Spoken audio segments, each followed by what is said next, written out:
Ethan signed the papers on a 15-year mortgage. He felt good about it, responsible, smart. He'd run the numbers a dozen times. Over the life of the loan, he'd saved nearly $200,000 in interest compared to the 30-year option on the exact same house. Every personal finance book he'd ever read said the same thing: pay off debt fast, build equity, own your home outright. So Ethan did it. He committed to the higher payment. David bought the same house, same neighborhood, same lender, same week. But he took the 30-year mortgage. His reasoning was straightforward: lower payment, more monthly breathing room, more options if something went sideways. He told himself he'd invest the difference between what Ethan was paying and what he was paying. That was the plan. Fast forward 15 years. Ethan's mortgage is gone. David still owes half his loan. By every visible measure, Ethan made the smarter choice. He paid less interest. He owns his home free and clear. He did what the disciplined people do. Except, here's the problem. Ethan didn't actually win, and David didn't either, because neither of them understood the option that changes everything. The one that almost no one talks about. The one where the math doesn't just favor you slightly, it buries the other two options. A financial analyst ran all three paths side by side. What he found wasn't close. The 15-year mortgage isn't the smart choice you think it is. And the 30-year mortgage isn't the passive choice financial gurus warn you about. The real winner is hidden in a strategy most people never even consider. Here's what the numbers actually say. Before we get into where both of them went wrong, let's be fair to both sides, because neither argument is completely stupid. They're just incomplete. The case for the 15-year mortgage is the one you already know. The interest rate is lower, usually 0.5 point to 0.75 points below the 30-year rate. You build equity aggressively because most of your payment goes toward principal instead of interest. You pay far less total interest across the life of the loan, and when it's done, you're mortgage-free in half the time. The psychological win is real. No monthly payment hanging over you. No lender involved in your life anymore. The adult choice. The smart choice. The case for the 30-year mortgage makes sense too. Your required payment is significantly smaller, which means you keep more cash every month. If life throws you a curveball, a job loss, a health issue, an unexpected expense, you're not locked into a payment that crushes you. You have flexibility, and the lower required payment doesn't prevent you from paying extra when you want to. It just doesn't force you to. Both arguments sound reasonable, but both are missing the same variable, the one that actually decides this entire question, and it's sitting in a place neither side is looking. Let's use real numbers. Ethan bought a $400,000 home. He put down $80,000. That left a $320,000 loan. He chose the 15-year mortgage at 6%. His monthly payment came out to about $2,700. David bought the same house, same down payment, same loan amount. He chose the 30-year mortgage at 6.5%. His monthly payment came out to about $2,020. The difference between their payments is $680 a month. Remember that number. It's the hinge this entire conversation turns on. Now let's follow Ethan. He pays $2,700 every month for 15 years. No missed payments, no extra payments, just the obligation. At the end, his loan is gone. Total interest paid over those 15 years, roughly $166,000. His house, assuming it appreciates at 3% annually, which is conservative by historical standards, is now worth about $646,000. Ethan owns it completely. His net position from the mortgage alone is $646,000. By every standard the 15-year crowd uses, Ethan crushed it. He paid less interest. He owns his home. He's debt-free at 45 instead of 60. He followed the playbook. But here's what nobody mentions. Ethan had no leftover money to invest as a result of his mortgage choice. He didn't have a payment difference to redirect. Every available dollar from his housing budget went straight into that higher payment. Whatever he managed to invest over those 15 years came from other income sources, which would have been identical regardless of the mortgage he picked. So that investment money cancels out when we compare strategies. Ethan's 15-year mortgage didn't just pay off a house. It forced him to pour 15 years of cash flow into one illiquid asset. We'll come back to what that actually cost him. Now, David. He paid $2,020 a month for 15 years. When he signed, he told himself he was going to invest that $680 monthly difference. That was the whole reason he picked the 30-year in the first place. After 15 years of payments, David has paid roughly $185,000 in interest. That's already more than Ethan paid over his entire loan. And his remaining loan balance sits at about $235,000. Out of a $320,000 original loan, after 15 years of paying, he still owes nearly 75% of what he borrowed. That's how 30-year amortization works. The first decade and a half is almost all interest. So far, this looks exactly like the disaster the 15-year crowd warned about. But the real problem isn't the loan balance. It's what David didn't do. David didn't invest the $680. He meant to. Some months, he moved a couple hundred into a brokerage account. Most months, life absorbed it. A weekend trip, a surprise car expense, kids' sports fees, a nicer dinner out. None of it felt irresponsible. None of it felt like breaking the plan. It just happened. After 15 years, David's investment account holds maybe $30,000 instead of the $215,000 it should have held if he'd followed through. This is the cautionary tale the 15-year advocates point to. And here's the part that stings. They're not wrong about David. The behavioral failure rate on this approach is real. Most people who take the 30-year for flexibility end up doing exactly what David did. The intention is there. The execution isn't. If the only options are Ethan and David, between forced discipline and failed good intentions, Ethan wins every single time. That's the argument the gurus make, and in that head-to-head, they're right. But there's a third person, and she's the one this entire video is actually about. Imagine someone else. Same house, same down payment, same 30-year mortgage as David, same $2,020 monthly payment, same $680 monthly difference compared to the 15-year. But this person actually invests the $680 every single month, automatically, into a broad market index fund. We'll call her Sarah. Let's run Sarah's numbers at year 15. At a 7% return, which is below the long-term historical average of the S&P 500, investing $680 a month for 15 years results in approximately $215,000 in her account. Now compare all three at the 15-year mark. Ethan, house worth $646,000, mortgage paid off, invested assets from the strategy, 0. Net position, $646,000.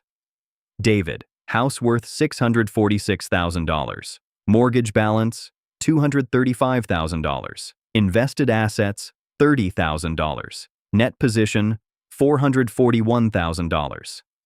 Sarah, house worth $646,000. Mortgage balance, $235,000. Invested assets, $215,000. Net position, $626,000. At year 15, Ethan is still ahead of Sarah by about $20,000 on paper. This is where most people stop the analysis. And this is where most people get it completely wrong. Because year 15 isn't the finish line. Year 30 is. Both mortgages were set up on a 30-year timeline. Let's keep running the clock. From year 15 to year 30, Ethan has no mortgage payment. He can now redirect that old $2,700 monthly payment into investments. 15 more years of compounding at 7% on $2,700 a month gives Ethan approximately $680,000 in new investments by year 30. His house, appreciating at 3% annually, is now worth roughly $1,005,000. Ethan's total net position at year 30 is $1,685,000. Sarah continues paying her $2,020 mortgage from year 15 to year 30. She continues investing her $680 monthly difference. And critically, that $215,000 she already accumulated at year 15 keeps compounding for another 15 years while she's still adding to it. By year 30, her investment account holds approximately $1,290,000. Her mortgage is paid off. Her house is worth $1,005,000. Sarah's total net position at year 30 is $2,295,000. Sarah ends up roughly $610,000 ahead of Ethan. Same house, same down payment, same income level. She just chose the 30-year mortgage and automated the difference into an index fund instead of racing to pay off the house. This is the math the 15-year crowd never shows you. It's the math that dismantles their entire argument. And the reason they don't show it isn't because they're hiding something. It's because they don't believe you'll actually execute it. Here's what's really happening beneath the surface. A 15-year mortgage isn't actually saving you interest. That's just the framing. What it's really doing is forcing you to invest your money at a guaranteed return equal to your mortgage rate. When Ethan pays an extra $680 a month into his mortgage instead of investing it, he's effectively locking in an asset that returns 6%. That's his mortgage rate. That's the return on every dollar of extra principal. And it's tax disadvantaged because as his loan shrinks, so does his mortgage interest deduction. Now, 6% isn't terrible. It's better than a savings account. It's better than most bonds. But it's not better than the long-term return on equities. The historical real return of the S&P 500, adjusted for inflation, is about 7%. The nominal return, before inflation, is closer to 10%. Even using conservative forward-looking estimates, the spread between equity returns and mortgage rates is positive in almost every realistic 15 to 30-year window in modern history. The 15-year mortgage locks you into the lower return path. The 30-year plus investment strategy puts you on the higher return path. You don't lose the house. You just stop concentrating all your wealth into the asset with the weaker expected return. That's it. It's not complicated. It's just not what the gurus tell you, because they're not optimizing for return. They're optimizing for behavior. Paying off your mortgage early feels responsible. It feels disciplined. It feels like what a serious adult does. And the emotional pull of being mortgage-free is legitimate. There's nothing wrong with valuing that. But let's be clear about what you're actually doing when you take a 15-year mortgage. You're concentrating a huge portion of your net worth into a single illiquid asset. Illiquid is the key word. You can't easily access home equity when you need it. If you need cash, your options are limited. You can sell the house, which is expensive, slow, and leaves you needing somewhere else to live. You can open a HELOC, which requires approval, charges interest, and historically gets yanked by banks during recessions when you'd need it most. Or you can do a cash-out refinance, which restarts your mortgage at whatever rates are available then. A paid-off house is not the same as having cash. People think it is. It's not. Then there's inflation. A fixed-rate mortgage is one of the only financial instruments that gets cheaper to service as inflation rises. Your $2,020 monthly payment in year 1 feels significant.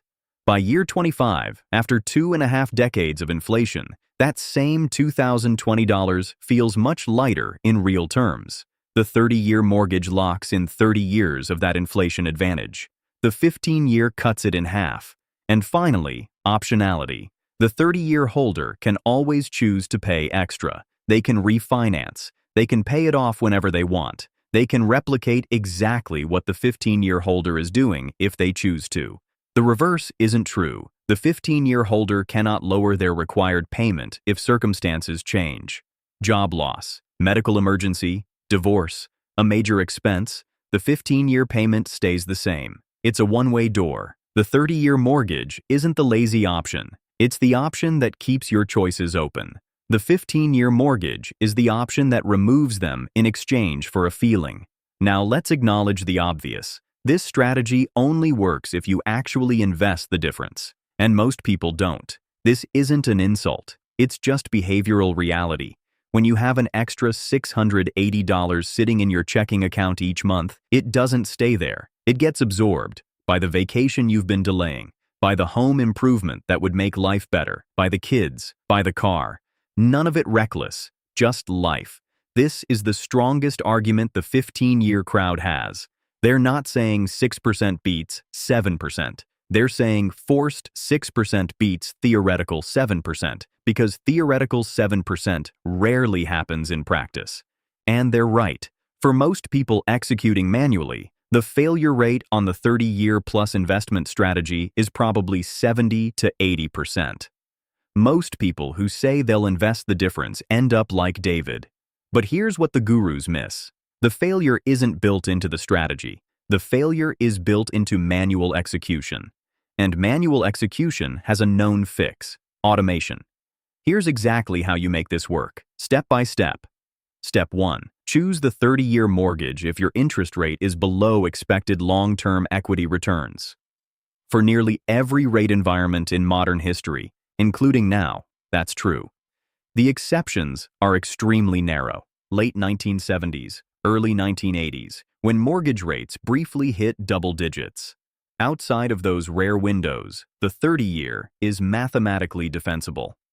Step 2. Calculate the exact monthly difference between your 30-year payment and what a 15-year payment would have been. Use any mortgage calculator. For our example, it was $680. For your loan, it'll be different. That number is your investment amount. Write it down.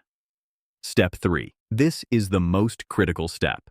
Set up an automatic monthly transfer for that exact amount from your checking account into a brokerage account. Schedule it for the day after your mortgage payment clears. Not when you feel like it. Not when you have extra. Automatic. Same amount. Same day. Every month. For 30 years. The transfer should feel as non-negotiable as the mortgage payment itself, because functionally, it is. Step 4. Invest the money in a broad market index fund, not individual stocks, not crypto, not sector bets, a low-cost total market fund or S&P 500 index fund. Expense ratio under 0.1%. Every major brokerage offers one. Pick it once. Leave it alone. Step 5. Don't touch it. The strategy depends on the full 30-year compounding window staying intact. Pulling money out in year 8 to renovate the kitchen breaks the entire equation. If you're committing to this, commit fully. Step 6. Optional advanced move. As your income grows over the 30 years, increase the auto transfer to match. The original $680 might become $900 in year 5, then $1,200 in year 10, then $1,800 in year 20. The strategy works at the base amount, but it works significantly better if you scale it up as you're able. That's the full system. 6 steps. The hardest one is step 3, and it's only hard once. Set it up. Then the discipline runs itself. Before you comment, let's handle the objections. But what if the market crashes? Across every rolling 15-year period in U.S. stock market history, including the Great Depression, the dot-com crash, and 2008, total returns have been positive. The 30-year window is even more reliable. There has never been a 30-year period in U.S. equity history with negative real returns. Crashes happen. They recover. The strategy is designed around that reality, not in denial of it. But what about the peace of mind from owning your home outright? Peace of mind in personal finance comes from liquidity and flexibility, not from an illiquid paid-off asset. A paid-off house with no liquid investments is more vulnerable in an emergency than a 30-year mortgage with $215,000 in a brokerage account. The brokerage account is what saves you in a crisis. The house is what you live in. Don't confuse the two. But the debt-free gurus say otherwise. Their advice is calibrated for people who can't or won't execute a long-term automated plan. If that's you, follow their advice. It will work. But for people who can set up automation, the math is different, and the difference compounds into hundreds of thousands of dollars over 30 years. Choose the strategy that matches your actual behavior, not the one that sounds the most virtuous. Ethan did everything he was told to do. He won the visible game and lost the one underneath.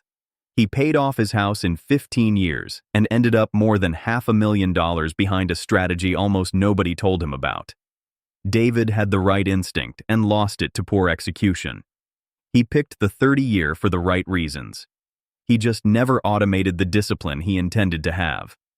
Sarah is what David could have been if he'd built the system instead of relying on willpower. She didn't try to be more disciplined. She didn't trust herself to remember every month. She just set it up once and let it run. The 15-year mortgage isn't the disciplined choice the gurus tell you it is. It's the choice you make when you don't trust yourself to be disciplined in a smarter way. The 30-year mortgage plus automated investing is the choice you make when you understand how the math actually works and you've removed the one thing that breaks it. If this video showed you something you hadn't seen before, hit subscribe. We break down the hidden mechanics behind the financial decisions that shape your life.